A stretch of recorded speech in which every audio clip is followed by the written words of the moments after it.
সভাপতি শামসুল হক মহাশয়,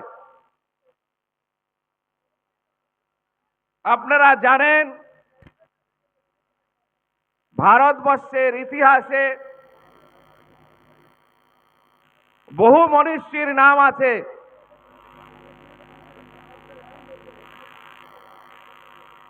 ব্রিটিশ পিরিয়ডে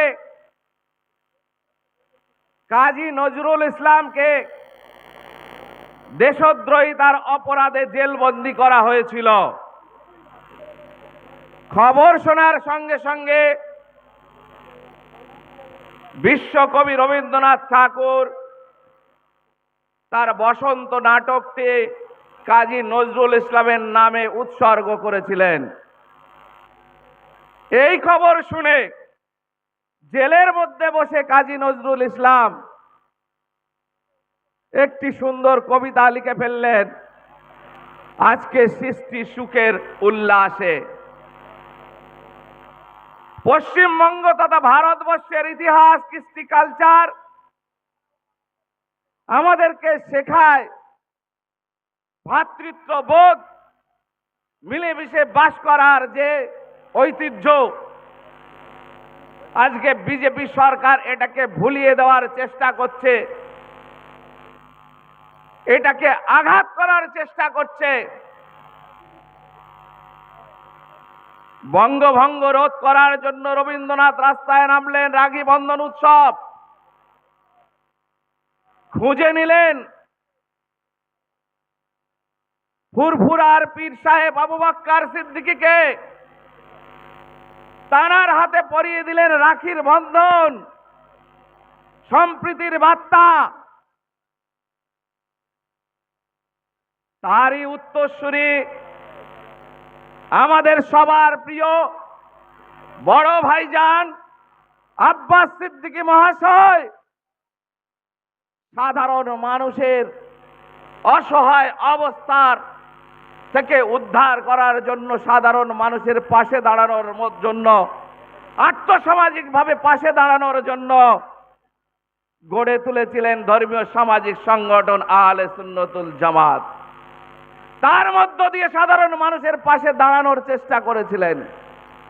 সামান্য ইফতার সামগ্রী বন্টনের মধ্য দিয়ে যখন কার্যকলাপ চলছে, শাসক দল সহ্য করতে পারেনি, তানার কর্মী সমর্থকদের উপরে আক্রমণ চালিয়েছে, অমানবিকভাবে একজন কর্মীকে অপহরণ করেছিল। আপনারা সে খবর জানেন, অনেকে মনে আছে। একজন পীড়িত নির্যাতিত কর্মী সমর্থককে দেখতে গিয়েছিলেন তিনি বোদরা অঞ্চলে কাজদিয়াতে। সেখানে সরকারের হারমাদ বাহিনী টিএমসির নটোরিয়াস ক্রিমিনালের নেতৃত্বে তাকে আক্রমণ করা হয়েছিল ঘরের মধ্যে। এই খবর আমরা সবাই জানি। এত অত্যাচারের মধ্য দিয়ে তিনি তার পথ ভ্রষ্ট তিনি হননি। তারপরে তিনি এনআরসির আন্দোলন, সাধারণ মানুষকে বাঁচানোর জন্য আন্দোলনে ঝাঁপিয়ে পড়লেন, যে আন্দোলনকে রাজ্য সরকার সমর্থন করে। কিন্তু দুর্ভাগ্যের বিষয়, সেই সময় আমরা দেখেছি আমাদের বড় ভাইজানের বাড়ি পুলিশ দিয়ে আক্রমণ করা হয়েছে, তাকে অ্যারেস্ট করার চেষ্টা করেছিল। কারণ কি আমরা বুঝতে পারিনি, পরে বুঝতে পেরেছি। ভবিষ্যতে আব্বাস সিদ্দিকীর ফ্যান ফলোয়ার, ভালোবাসার মানুষ পশ্চিমবঙ্গে বেড়ে যেতে পারে সরকারের মাথার যন্ত্রণা। সেই কারণে তার আন্দোলনকে বন্ধ করা, সাধারণ মানুষের কাছে জনপ্রিয় হয়ে উঠতে না পারে তার চেষ্টা। ভাবতে পারছি না আমরা এখন নারকীয় রাজ্যে আমরা বাস করছি। হতোদ্যম হননি, ধর্ণা অবস্থান মঞ্চ বাড়িতেই শুরু করেছিলেন। গোটা পশ্চিমবঙ্গের বিভিন্ন প্রান্ত থেকে সাধারণ মানুষরা সমর্থন জানিয়েছিল তানার এই কাজকে। একটা টাইমে তিনি বুঝতে পারছেন, যখন যে সাধারণ মানুষকে রাজশক্তির বাইরে থেকে সেইভাবে সহযোগিতা করা যাবে না। সাধারণ মানুষ, নিপীড়িত মানুষ, নির্যাতিত মানুষ, অসহায় মানুষকে যদি উদ্ধার করতে হয়, তাহলে রাজশক্তির মধ্যে ইন্টারভেন করতে হবে, রাজশক্তিতে আমাদের প্রবেশ করতে হবে। এই চিন্তা ভাবনার জায়গায় থেকে তিনি আইএসএফ দলের প্রতিষ্ঠাতা করলেন। আইএসএফ দল 21-এ প্রতিষ্ঠা করে লড়াই সংগ্রামের মধ্য দিয়ে সংযুক্ত মোর্চা, ব্রিগেড সমাবেশ উত্তাল, গোটা পশ্চিমবঙ্গ আব্বাস সিদ্দিকীর সমর্থন দিকে দিকে বাড়ছে। 21-এর নির্বাচনে আমরা ভাঙড় বিধানসভা জিতলাম। আমাদের প্রিয় বিধায়ক নওশাদ সিদ্দিকীকে আমরা বিধানসভার মধ্যে পাঠাতে পারলাম।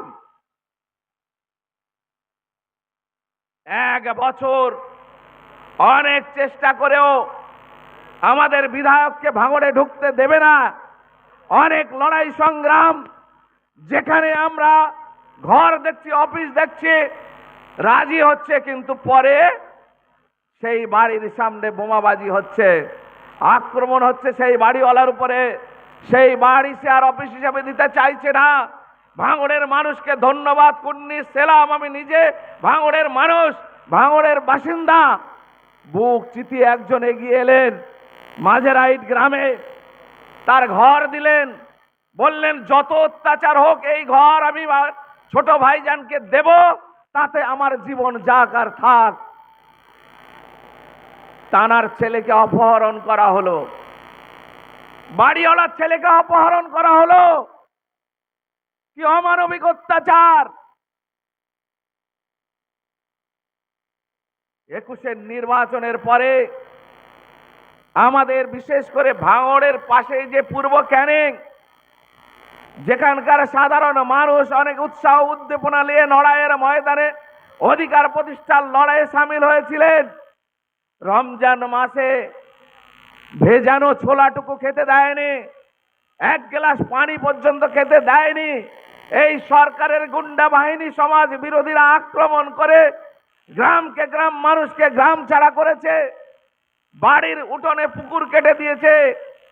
এখনো অনেক মানুষ আছে যারা বাড়ি ফিরতে পারেনি। অনেক লড়াই সংগ্রামের মধ্য দিয়ে 300 থেকে 350 কেস আমরা দায়ের করতে পেরেছিলাম, যার মধ্য দিয়ে কোর্টের রায়ে ওখানকার যে সরকারের যে একজন নেতা আছে টিএমসি দলের, যাকে নটোরিয়াস ক্রিমিনাল হিসেবে ঘোষণা করেছিলেন হাইকোর্ট তত্ত্বাবধানে মানবাধিকার কমিশন। কি অমানবিক অত্যাচার! পেছনে লেগেছে একমাত্র বিধায়ক নওশাদ সিদ্দিকী, তাকে যে কোনো ভাবে হারাতে হবে। কারণ কি?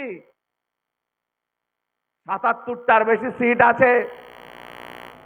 বিজেপির সেই বিষয়ে কোনো কথা নেই। শাসক দলের মুখ্যমন্ত্রীর অভিষেক বন্দ্যোপাধ্যায়ের একমাত্র বিধায়ক নওশাদ সিদ্দিকীকে হারাতে হবে।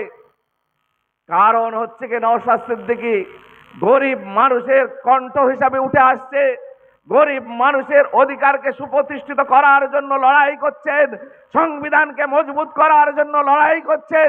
এটা সহ্য হচ্ছে না, তাদের চুরি বাটপাড়িগুলো তুলে ধরছে, সহ্য হচ্ছে না। তাই তো নওশাদ সিদ্দিকীকে হারাতে হবে। আজকের এই মঞ্চ থেকে আমাদের শপথ নিতে হবে, 26-এর নির্বাচনে নওশাদ সিদ্দিকীর হাতকে আরো বেশি মজবুত আমরা করব। নওশাদ সিদ্দিকীর মতো আরো অনেক নেতাকে বিধানসভায় পাঠাবো।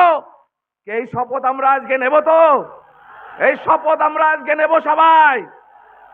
আমি আপনাদের সংগ্রামী অভিনন্দন, শুভেচ্ছা জানিয়ে আমি আমার বক্তব্য এখানে শেষ করছি।